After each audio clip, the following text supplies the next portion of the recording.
Kemudian pada selanjutnya adalah pada zaman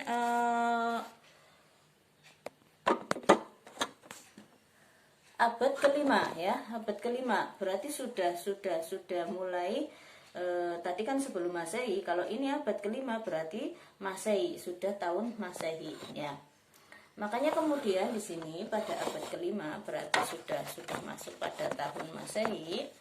Ini kemudian ada tadi sebelum Masehi kan sudah ya di daerah koloni Yunani yang bernama Sisilia itu menyusun suatu teks pidato. Tentu saja susunannya ya sederhana, dan menyusunnya itu ya menggunakan kulit binatang ya, terus kemudian kulit pohon, terus kemudian daun ya, karena belum ada kertas kan waktu itu. Nah itu ditulis, disusun teks pidato itu zaman Yunani kuno di pertama ada di Sisilia ya, di daerah Sisilia ya, koloni, sebuah daerah koloni. Nah kemudian pada abad kelima itu mulai berdiri sekolah-sekolah retorika ya, karena sudah masuk ke tahun Masehi, maka di situ sudah ada sekolah ya, berbentuk sekolah. Nah sekolahnya itu di situ khusus sekolah retorika, hebat banget kan. Jadi memang retorika itu sebenarnya ilmu yang sudah lama dan ilmu pengetahuan yang sudah sangat maju ya. Dan itu adalah merupakan ilmu yang sangat didewa-dewakan, sangat dipuji-puji, sangat dipuja-puja karena bagian cabang ilmu filsafat atau termasuk ilmu yang lama yang sudah muncul lebih dulu, dan di situ banyak memberikan kontribusi untuk kemajuan maupun kesuksesan hidup individu, bermasyarakat, berkarir, bernegara, dan lain-lain, seperti yang sudah saya jelaskan pada minggu lalu. Nah, kemudian di abad kelima ini mulai berdiri sekolah-sekolah retorika. Misalnya di sini ada Georgias ya, dari Leontino ya. Georgias ini tahun 485 sampai 380. Terus kemudian Protagoras ya. Ini tokohnya ya, orang-orang yang terkenal dalam bidang retorika pada zaman itu. Protagoras ini dari Andera ya, dari Ardera ya, daerahnya 480 sampai 410 Masehi ya. Terus selanjutnya adalah Trasimasus ya, dari Kalsedon. Nah ini tahun 300 sampai 200 sebelum Masehi. Nah kemudian selanjutnya adalah Sokrates. Siapa yang tidak kenal Sokrates ya? Hampir semua orang, hampir semua ilmuwan, hampir semua pakar ilmu pengetahuan ya, semua, bahkan bukan hampir ya, kaum akademisi pasti kenal dengan dengan Sokrates ini, yaitu seorang ahli filsafat. Itu juga mengembangkan atau menekuni ilmu retorika pada waktu itu. Dilanjutkan oleh Aristoteles ya. Aristoteles ini juga sangat terkenal ya, karena beliau adalah muridnya Sokrates ya. Nah, Sokrates ini seorang ahli filsafat yang sangat terkenal, yang sangat hebat, yang sangat pandai ya.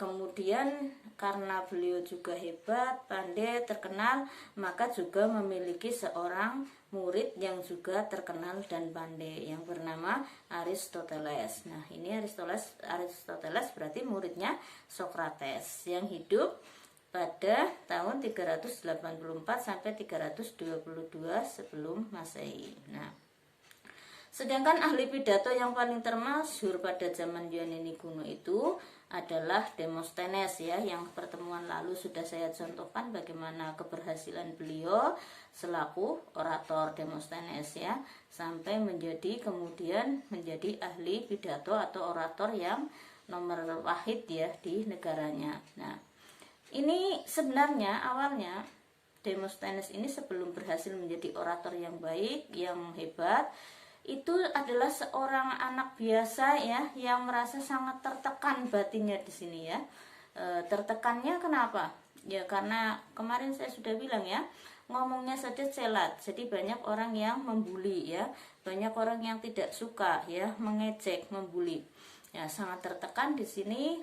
Tapi tekanan-tekanan yang didapatkan oleh Demosthenes ini bukannya membuat dia rendah diri kemudian apalagi berputus asa, tidak, tetapi menimbulkan semangat juang yang tinggi di sini. Nah, ini yang perlu dicontoh oleh para mahasiswa ya. Ketika kita dibully, ketika kita dihina, ketika kita dijatuhkan, dimusuhi ya, dihujat dan sebagainya, jangan menjadikan kita lemah, apalagi sampai berputus asa, karena kita akan rugi. Justru dengan semakin ditantang, kita harus semakin menentang. Artinya dengan tantangan itulah kita mendapatkan energi positif.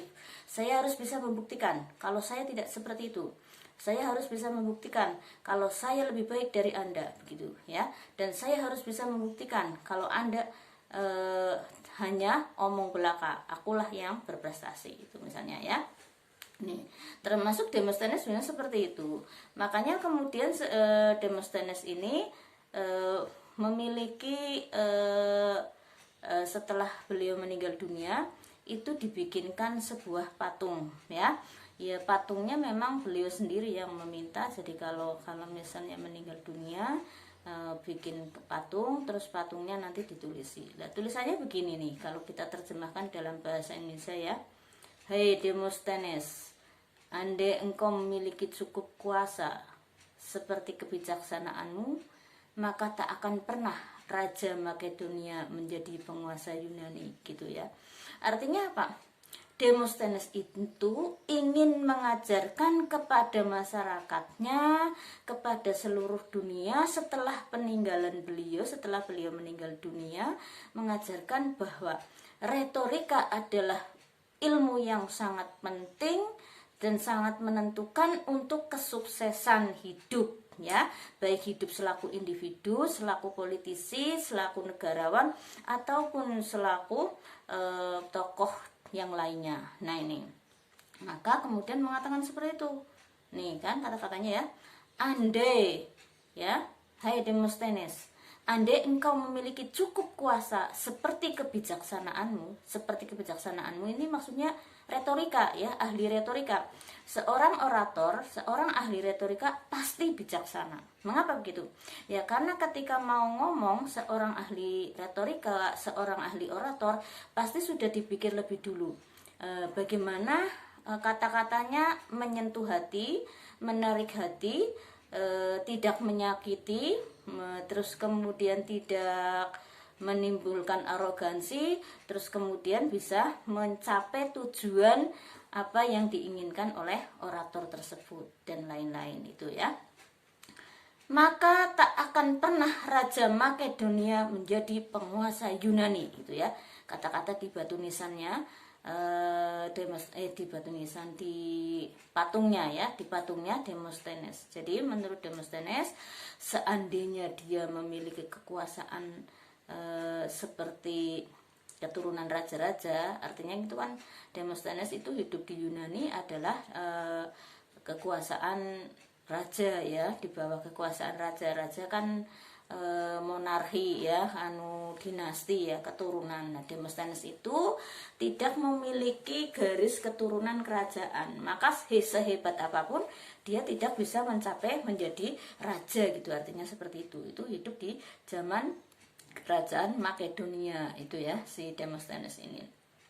Tetapi kemampuan orasinya, kemampuan oratornya sebenarnya sudah mampu menumbangkan semua kekuasaan ya, termasuk kekuasaan rajanya. Artinya pidatonya itu sangat luar biasa sehingga masyarakat itu terpengaruh oleh orasinya dan bisa menjatuhkan atau menggulingkan kekuasaan raja pada waktu itu ya. Tetapi berhubung Demosthenes itu bukan keturunan raja, maka kemudian tetap saja ketika Makedonia sudah bisa digulingkan, sudah bisa dikuasai, tetap saja masih digulingkan oleh keturunan rajanya, kan seperti itu ya. Terus selanjutnya, setelah dikuasai Makedonia ya dan Romawi, maka masa kejayaan retorika di Yunani hancur ya. Jadi setelah setelah tadi Yunani itu tadi berhasil dengan retorikanya, kemudian bisa menguasai dunia ya, bisa menguasai kerajaan itu, tapi kemudian dikalahkan oleh Romawi ya, oleh Romawi kuno ya. Dikalahkannya juga melalui orasi, karena di situ adalah perang di situ menggunakan semangat atau spirit dari hasil orasi ya. Oke, saya lanjutkan.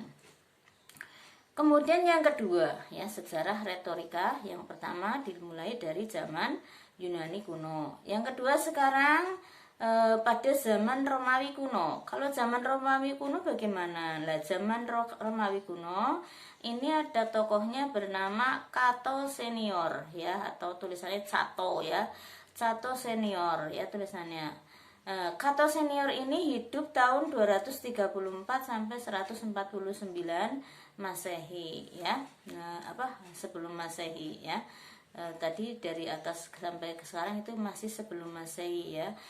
Belum Masehi abad kelima, juga sebelum Masehi tadi ya yang saya bilang.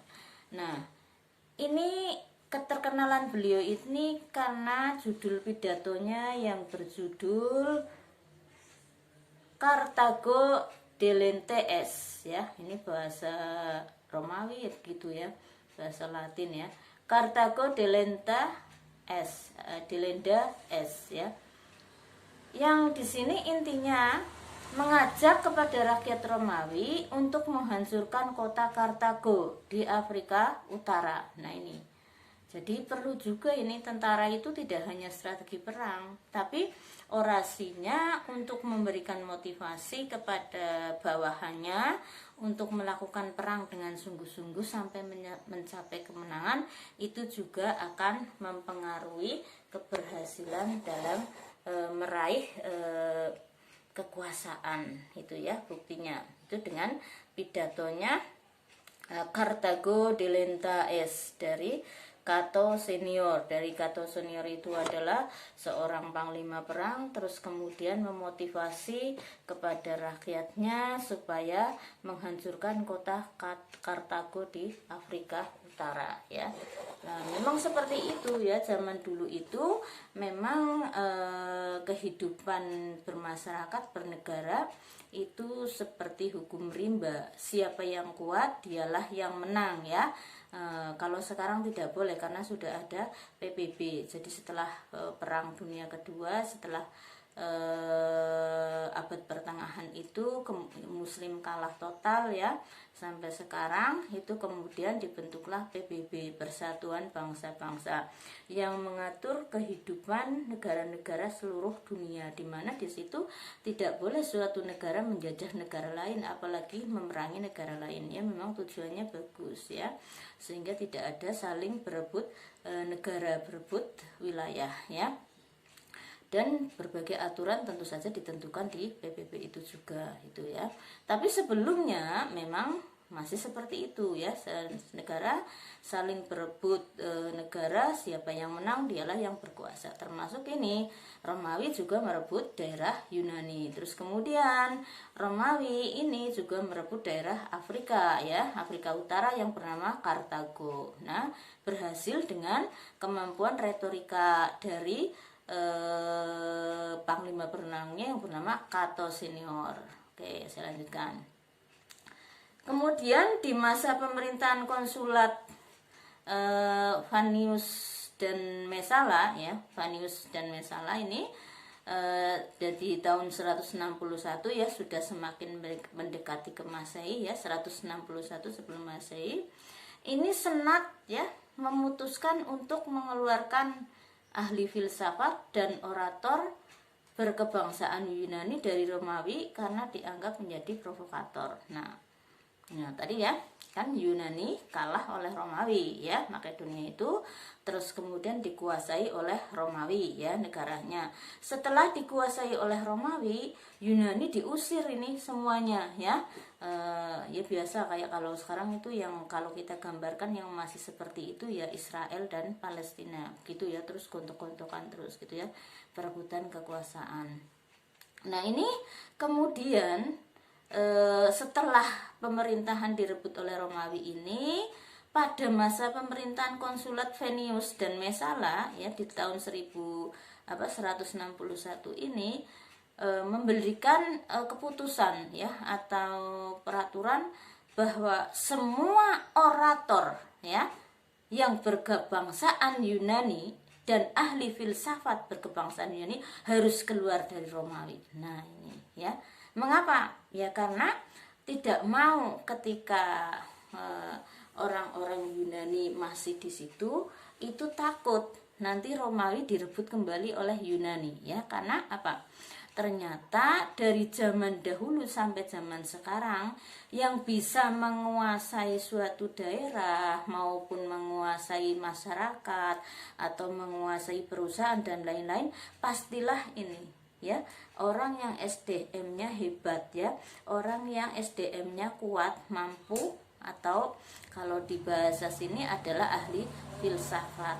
Dan juga ini mulutnya ya, yang mampu atau ahli orasi, mengolah bahasa ya. Nah, jadi makanya kalau Anda memiliki dua kemampuan ini ya, SDM-nya, intelijensinya sudah bagus, pemikirannya, ngomongnya sudah tertata dalam orasi, pandai mengukir kata yang sesuai dengan apa yang ada di intelijen kita, yang ada di otak kita ya. Kita jadi pemikirannya dalam, tajam, kuat, orasinya juga persuasif ya, kemudian argumentatif. Itu yang dimaksud orasi yang baik itu seperti itu ya. Persuasif berarti menarik, argumentatif berarti punya argumen yang kuat, yang tepat, yang benar ya kan.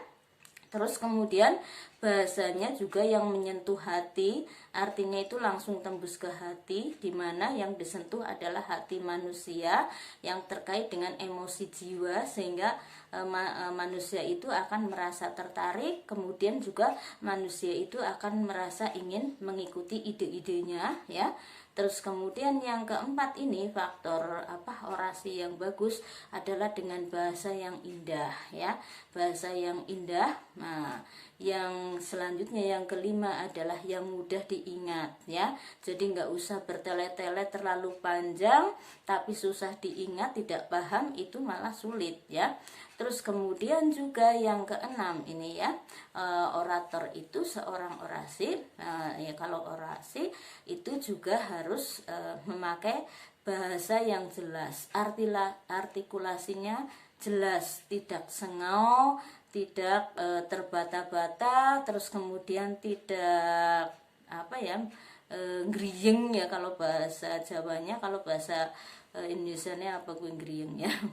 Nah itu misalnya A, I, U, E, O nya itu jelas ya, vokalnya ya, konsonannya juga jelas. Jangan wong Cilacap ngomongin detok-detok kayak wong Bali, misalnya apa tiang sini, tiang sini, gue tadi ngerbung Bali ya, nek ora ya dadi ora kena gie lah, jangan gitu lah ngerbung Sunda, wong Cilacap beda tak ya gue lah ya.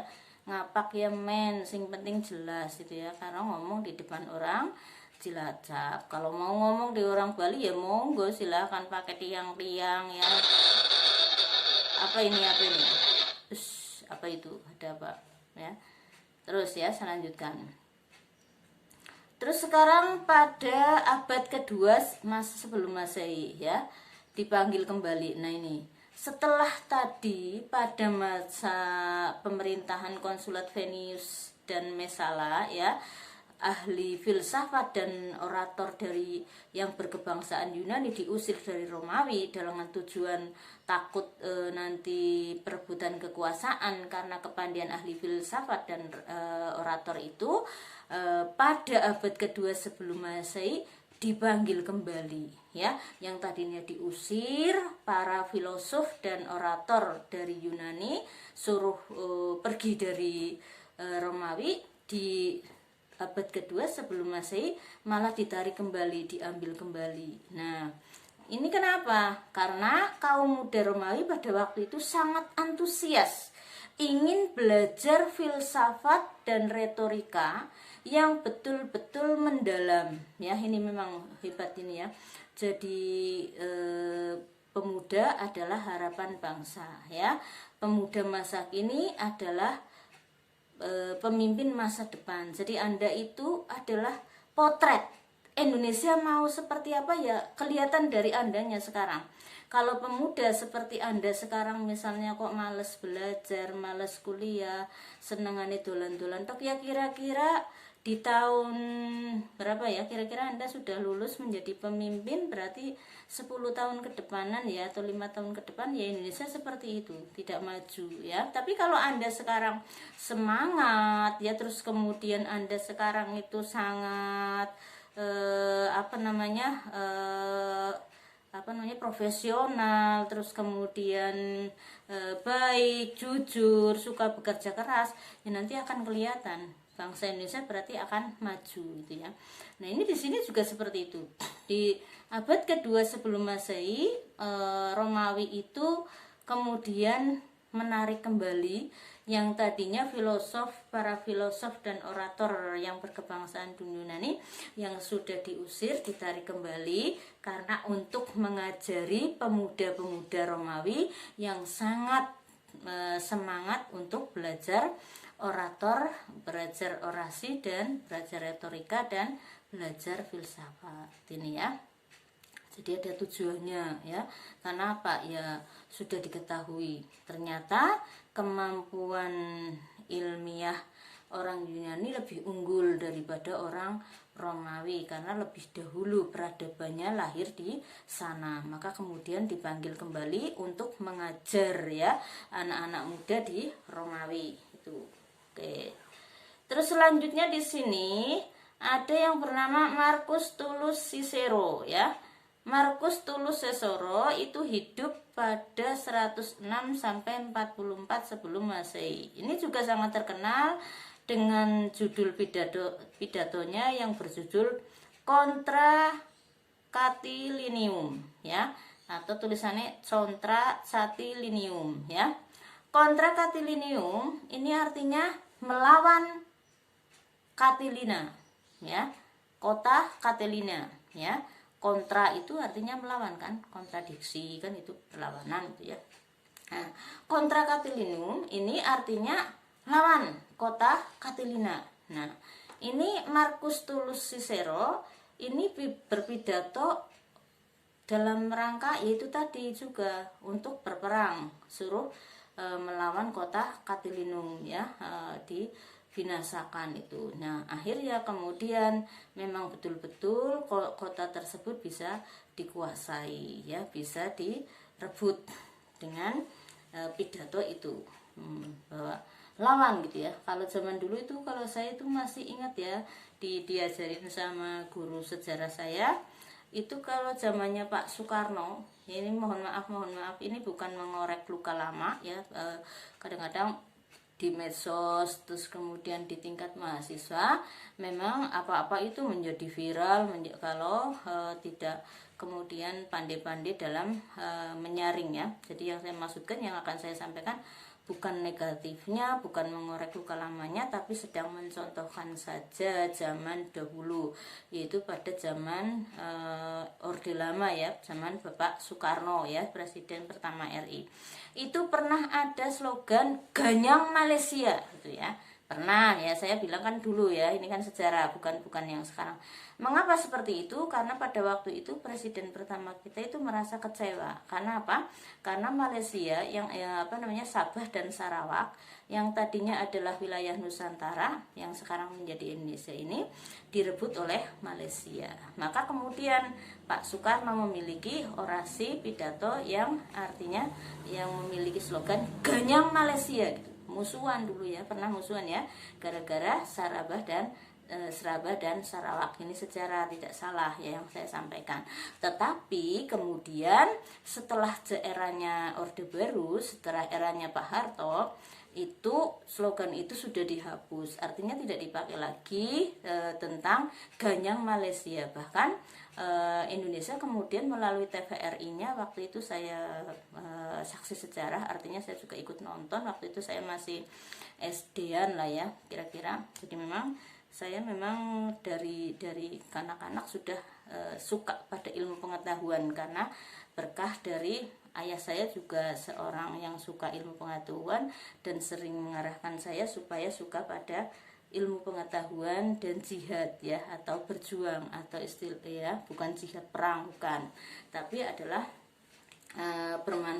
bermanfaat di lingkungan masyarakat gitu ya, anfa'unas itu. Makanya saya mewarisi dari ayah saya juga seperti itu. Jadi saya walaupun masih SD ngerti kalau slogan Ganyang Malaysia, kemudian di situ pada zamannya era Pak Soeharto dihilangkan, kemudian ada kerjasama TVRI dengan TV Malaysia, yang di situ ada namanya, kalau nggak salah itu saya masih ingat nama acaranya adalah Aneka Ria Safari. Nah, Aneka Ria Safari di situ dalam rangka untuk islah ya, ini untuk kembali menyatukan hubungan regional antara Malaysia dan Indonesia.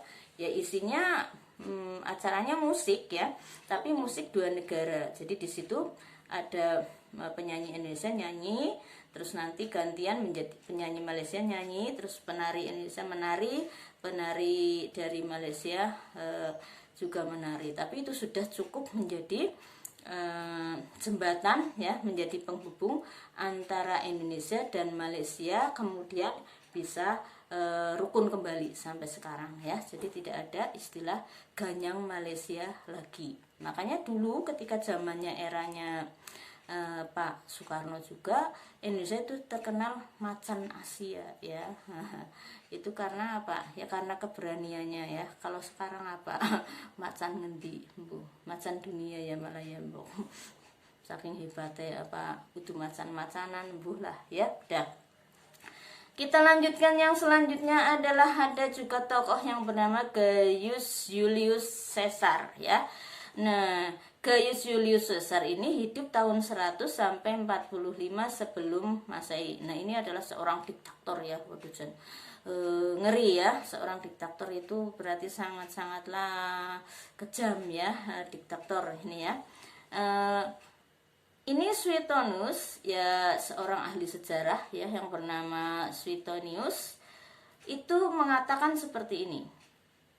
Dalam hal kepandaian berpidato dan berperang, Caesar adalah orang yang paling masyhur dan tepat ya. Kalau Anda tahu sejarah Julius Caesar ya, sayangnya anak sekarang itu seperti itu ya. Saya itu bingung ya. Sebenarnya anak sekarang itu maunya mau apa sih? Kalau saya lihat, saya amati ya. Tapi ini nanti di belakang, artinya itu setelah kuliah Anda boleh mengungkapkan ya. Artinya saya kasih kesempatan beberapa menit lah untuk dialog. Sebenarnya apa yang saya rasakan itu benar enggak sih di tingkat sampean ya, yang saya amati. Jadi artinya apa? Generasi milenial sekarang menurut pengamatan saya itu cenderung pada suka instan, suka yang seneng-seneng ya, tidak suka yang ribet-ribet, tidak suka yang serius-serius, terus kemudian juga tidak tekun ya, tidak ya pokoknya begitulah, banyak kurang semangatnya ya, kurang jiwa patriotismenya, kurang jiwa juangnya, kurang apa ya, nilai hirohnya kalau dalam bahasa Islamnya itu kurang menurut saya ya. Kalau zaman saya sampai apalagi ke zamannya Julius Caesar dan sebagainya, ini sangat kuat ya semangat pada generasi muda. Nah ini nanti di belakang boleh Anda boleh boleh menyangkal saya argumentasinya apa ya. Tapi sekarang kuliah dulu ya, kita terusin dulu sampai selesai dulu. Oke. Ini tadi ya, Julius Caesar itu adalah yang paling pandai dalam berpidato dan strategi perang ya, makanya berhasilnya. Terus kemudian judul pidatonya yang paling terkenal pada yaitu judul pidatonya Julius Caesar ya. Anda jangan bayangkan, loh ini perang kok pidato sih, gimana Bu Tuti? Maksudnya begini, maksudnya ketika mau perang itu kan tentara dikumpulkan dulu ya, berbaris, terus memberikan spirit sebelum masuk ke medan perang. Itu yang dimaksud pidato itu ya. Julius Caesar itu pidato begini judulnya ya, yaitu Perang Galilea 1 ya. Pada bab 40 itu mengatakan motivasi dan sugesti untuk mengakhiri negara Republik Romawi ya. Jadi Julius Caesar itu memberikan motivasi dan sugesti untuk mengakhiri negara Republik Romawi ya, itu di situ. Nah, di situ beliau bisa menang. Artinya Republik Romawi waktu itu digulingkan oleh Julius Caesar ya. Nah, ini kemudian menjadilah diktator ya kan, menjadi sangat kejam ya, menjadi penguasa yang utama padahal tadinya sudah republik ya. Oke, saya teruskan. Yang selanjutnya adalah yang bernama Quintilianus ya. Lucu nih jenengannya ya, kuintil-kuintil gitu. Itu orang Yunani, orang Romawi ya kan, orang Latin, bukan kita. Kita juga jenengannya lucu, ngerti rumokna nang wong Yunani, kita jenengannya kan Paijo, Paijem gitu ya aslinya. Nah, sekarang aja ada jenengan Diana Nur Istiqomah, terus apa maning gue ya main-main kan gitu, itu juga nama Arab ya. Kalau nama Jawa kayak ya Pariem ya, Tugiem ya, karena memang nama itu juga disesuaikan dengan budaya ya kan. Dulu orang Jawa budayanya masih ikut kejawen, terus kemudian berubah lagi ikut Hindu. Kalau Hindu sudah ada Dewi ya, kemudian ada Dewa, ada Parwati gitu ya. Terus kemudian ada Nasrani masuk, kemudian ada nama Robert ya, terus ada nama Abraham ya dan sebagainya ya. Terus kemudian Islam masuk, ada Abdullah ya, ada Nur ya, ada Halimah dan sebagainya kan, seperti itu. Oke, saya lanjutkan.